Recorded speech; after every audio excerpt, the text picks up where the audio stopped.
ধরো, তুমি ঘুম থেকে উঠে দেখলে তুমি আর বেঁচে নেই। তোমার মৃত্যুর খবর সবখানে ছড়িয়ে পড়েছে, কিন্তু তুমি অনুভব করছো, দেখছো, সব শুনতে পাচ্ছ।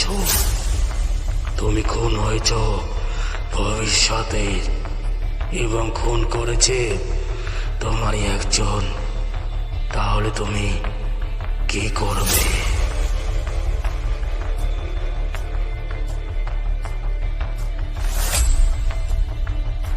সাল 2095।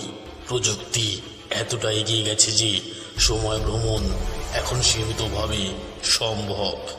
বিশ্বের প্রথম টাইম ইনভেস্টিগেশন ইউনিটের একজন সিনিয়র অফিসার, নাম রাহুল সেন, একদিন ঘুম থেকে উঠে সে দেখে সংবাদ মাধ্যমে তার মৃত্যুর খবর। ডিটেকটিভ রাহুল সেন খুন হয়েছেন আগামী মঙ্গলবার, কিন্তু এখনো সে